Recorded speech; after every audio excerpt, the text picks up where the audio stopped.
Good Tuesday morning, everyone. 8:15, rise and shine if you haven't already. If you missed us on Morning Blend, here we are. We're live every day, 5 to 7 on your TV screen. Today we're asking all of you, of course, like we do every day, sound off in the comments below about this first question, this first story. We know Halloween is, what, only 7 days away? That's correct. That's crazy, a week from today. And so obviously the idea and the conversation of, oh, what are you going to be for Halloween comes into play, right? People are probably asking you this, your kids are asking you this.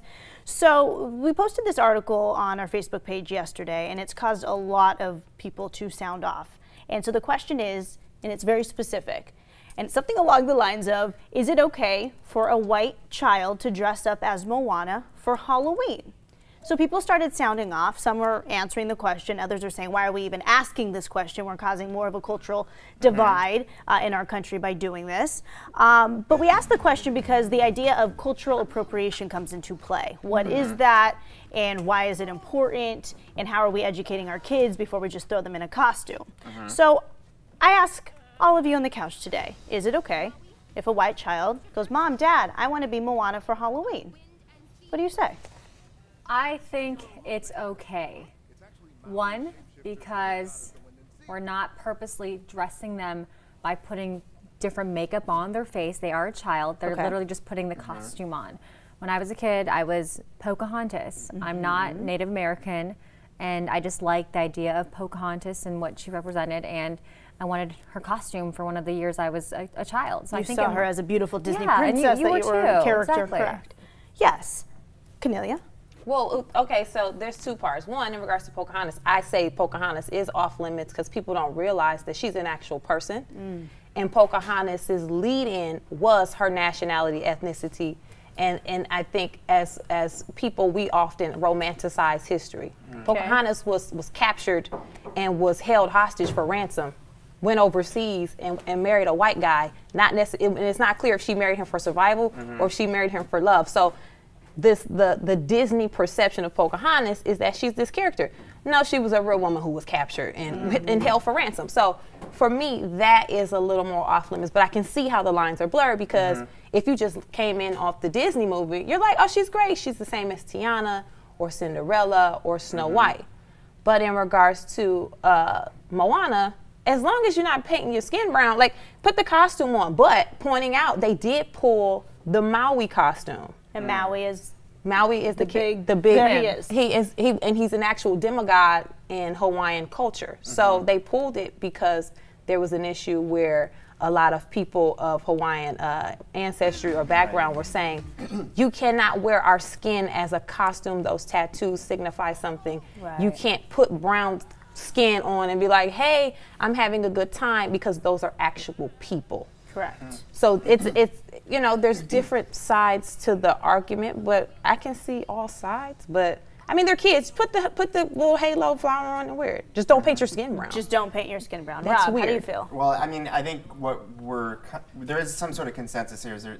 It's a little blurry. There's definitely a line, like there's lines you can't cross. Right. You can't do it because it's so obviously offensive, right?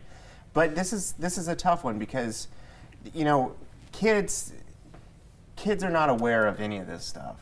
This is what they watch. Their world is different than an adult world with history and understanding, you know, that it's not black and white, it's a gray world, and trying to understand all the nuance. Kids aren't going to get that at all. And so you have to understand, if a kid is dressing up as a Disney character, that's their world and that's their perception. So they're not trying to offend anybody. And so as a parent, you just want your kids to be happy. So they say, I want to be Moana. Let's talk about the general story of Moana. There's this coming of age from a girl becoming a woman, leading her people in the future, facing her fears, which is the trend in all these Disney movies. I mean, they're like, okay, we already know what the story is. Who do we want to help tell the story? What ethnicity? Yeah, exactly. Yeah, or you know, and bringing in different things, awareness. You know, Moana did a lot for Polynesians, to be honest with you, because let's face it, if you're Polynesian and every movie is not you and has nothing to do with your story as well, I mean, I lived in New Zealand for a while, and so part of that was telling the story and learning more about the Polynesian people as a whole. It's not just Hawaii; it's all over, and there's different angles on how it all came together. But the whole point of this is that, you know, we just have to be careful about one line, which is kids just want to be kids, and bringing adult conversation into a kid's world, it just makes it really difficult, and it makes it kind of probably too much. But I understand what you're talking about, Cornelia, because the other side of this too is that, well, now there's an opportunity to actually tell the story of Pocahontas, which most people do not know. And so that some bigger concepts are coming out of Halloween costumes, which is really the whole point, is that every day if you learn a little bit more, that's a good day. At what age, being Michelle, you're a parent, Rob, you're a parent, at what age do you start having that conversation? Like, if they did say, I want to be this and I want my skin to be darker, because Moana's is darker. They just see that as a color of skin, when we know as adults it's deeper than that. Right. I mean, it starts early. Why do they talk like that? Why do they look like that? Have you had to have that conversation? Yeah, for sure. There was two. We were at the Trade Museum the other day, and there were some tourists, and they were from Japan, and they were speaking Japanese. And I don't know Japanese, but I know roughly that that's Japanese versus Mandarin versus other Korean, languages in Asia. Exactly.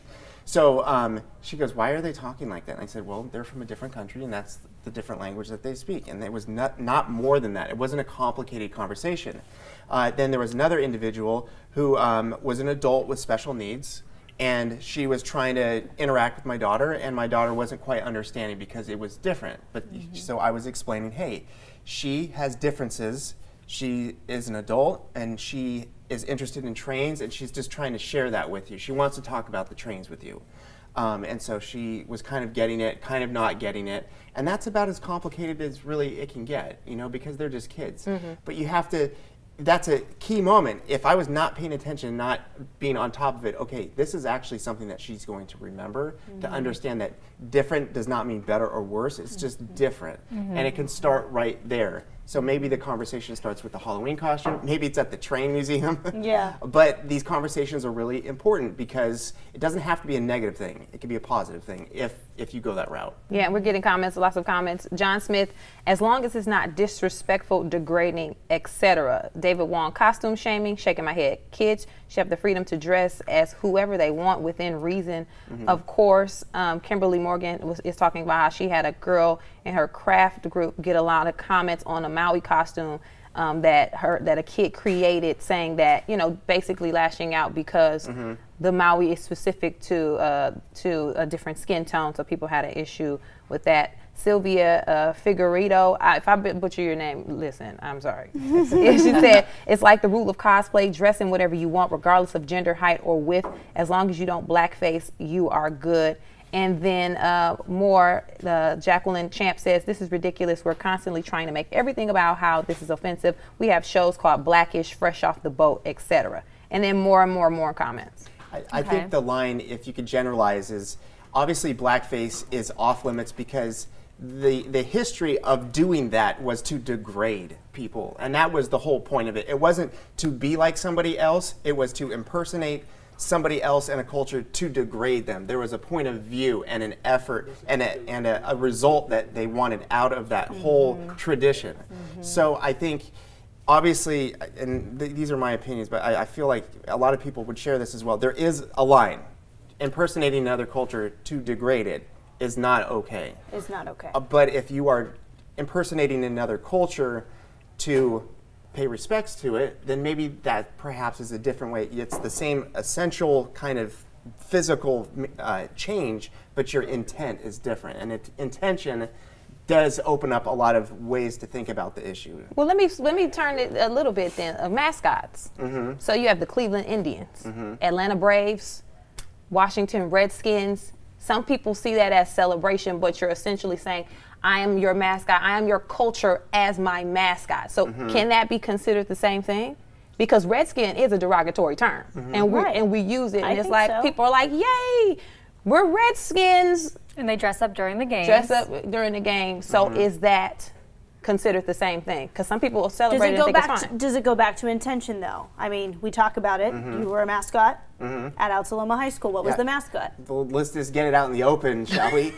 I was a mascot at my high school, Altaloma High School, and the mascot was the Altaloma Braves.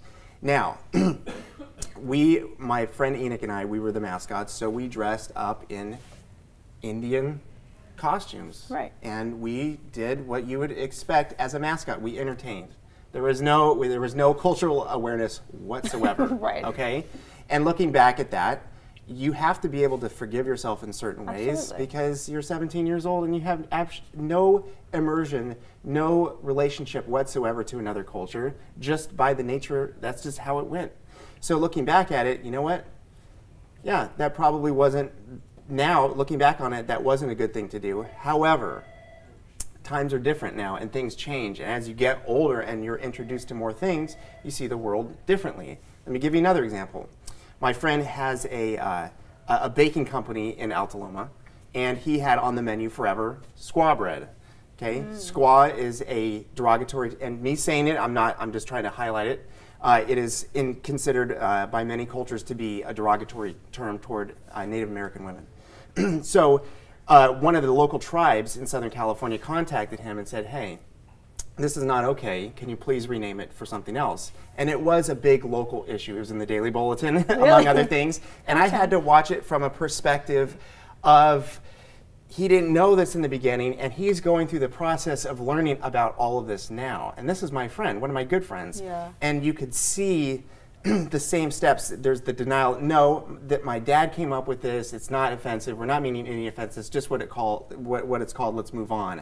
Until the pressure mounted and he said, you know what, they're gonna pull our bread off all these shelves, Trader Joe's and other places, and he realized, you know what, it is offensive to a certain number of people, and I'm out. And he renamed the bread, and then we moved on. He moved on. So there's a process that you go through where if a line is crossed and you didn't know it, you are allowed to understand, take in new perspectives, and learn about how this affects other people, how it makes them feel, and then if you still choose to go that route, that's your choice. But for a lot of people, they choose to see it in a different way and act differently. And then producer Billy pulled up the Altaloma mascot logo here. It still is. Well, I grew up, my high school was the same. I went to Flint Central High School. We were the Indians. My middle school, Whittier Braves. And Pierce, the Pierce Arrows. That was the elementary school, all in the same neighborhood. We were that up until, well, I'm not going to say when I graduated, but a couple years after I graduated, they had to change the name to the Flint Central Phoenix because the Native American population in my city shut it down and they were sick of it. Because, you know, we're kids, we would do chants and we would do like the tomahawk, just didn't know, just very uninformed about it. And they always complained, but it got to the point where they were like, you need to stop. Right. Because, you know, if you are of that background, you don't want someone making fun of, even though you don't know you're making fun of it, someone's ethnicity or their culture, especially when it's stereotypically something that may not necessarily be true about them. Okay, so if I were to dress up for Halloween and I'm representing Flint Central High School, Altaloma Junior High. That's a beautiful high school, by the way. It's shut down now, and it's shut down. Well, because Flint, again, when GM crashed, a lot of people left the city because there were no jobs. There were like 200 plus people there. Now there's less than 100,000 people. Wow. There were 4 city high schools, suburban schools. Now there's just one city high school and a couple of charter schools. Most of the elementaries are shut down. So my school is shut down, but this building was built in like the late 1800s, early 1900s. Shout out to Flint Central High School. Okay, so my question was, obviously you can't be dressed up as an Indian for Halloween, but what if you're dressed up as something Native American as a sports team? Is that okay? Like what do you mean? Like I'm going to be the Braves, Atlanta Braves mascot. He's an Indian. Chief Wahoo. Yeah, he's a chief. but you're trying to be something else for Halloween, and you're trying to dress up as a something sports character, sports mascot. How is that different from dressing up as an Indian versus dressing up as an Indian or a Brave or a sports team? Because to me that's like calling the Atlanta white people.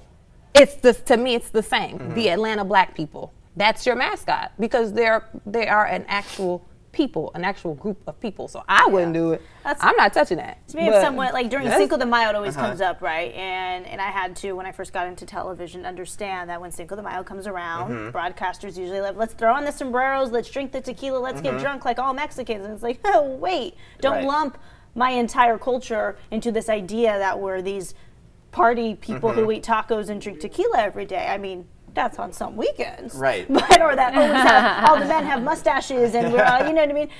It's stereotypes, right? And it's putting them, like you said, glamorizing them to a point where it's cultural appropriation. So I had to make that decision from the very beginning, even though that is my culture and what they say. Well, you can't say that unless you are it. Even though I'm Mexican American, I had to in the very beginning to be the example to my colleagues that no, just because it's Cinco de Mayo, we're not going to throw on sombreros.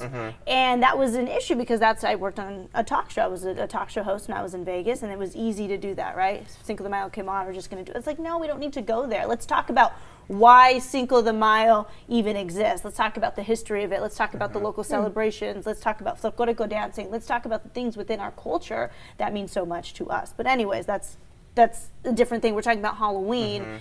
Going back to the question, if a white kid wanted to be Moana, could they? We had this conversation. Cornelia was one way in the beginning of it. I was a different way, saying, wait, if my nieces or nephews wanted to put on the flower crown, because this at the end of the day is representing a strong woman, a story of coming of age. I think her story is beautiful. And if just because the color of my niece and nephew's skin is white, doesn't mean that they are then outcasted from wanting to be this character. I don't think that's right. No, as long as they're not painting her skin brown. And again, Moana's not a real person.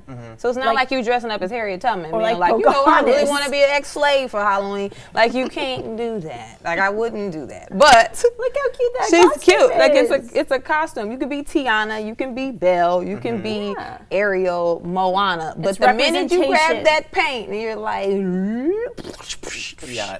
then it's a different conversation. There we go. Yeah, those Are people sound still effects are sounding off on this?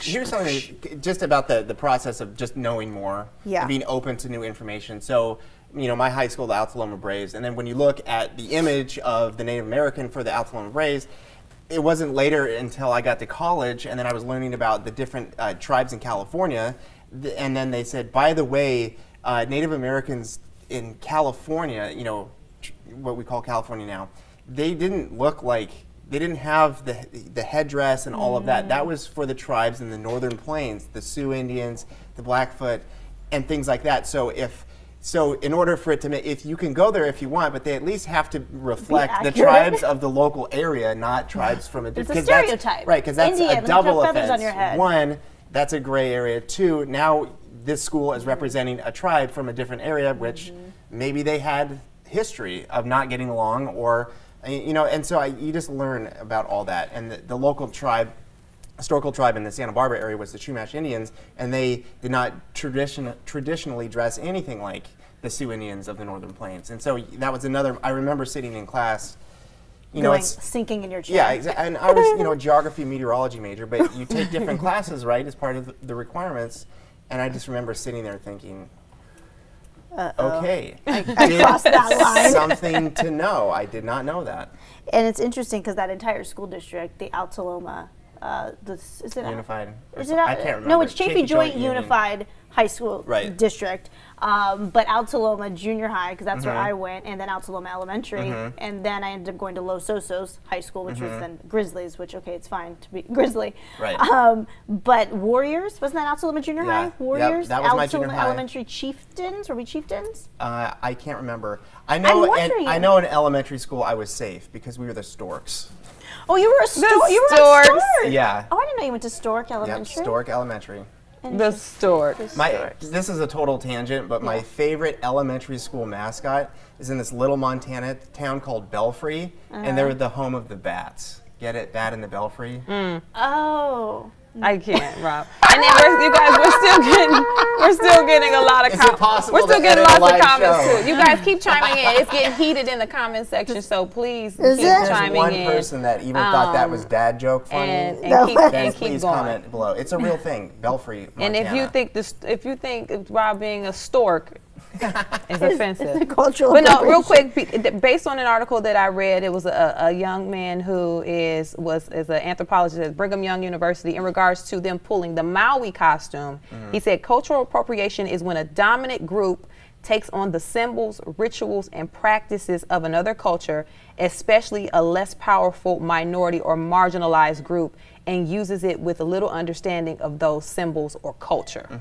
So that's where the conversation initially started with the Moana costumes and people being outraged and then pulling that first round that went up online back in 2016, or whenever Moana came out. Oh, this is crowd reaction to Rob's joke.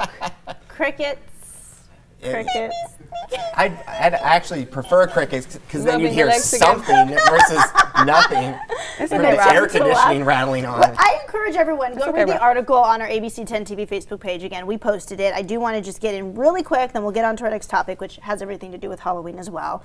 Susan Scafindi, she's the author of Who Owns Culture, Appropriation and Authenticity in American Law. So she came out and had a response to this question, right? Said that the debate really took off only in 2015 when Yale warned its students not to wear certain costumes on Halloween, provoking, quote unquote, a moment of outrage on both sides that really polarized the issue. She goes on to say that I think the argument has absolutely become politicized, but it doesn't need to be. We can all learn to be polite and respectful without being political. And in fact, I think most people want to be that. Wait, she said cultural appropriation argument started in 2015?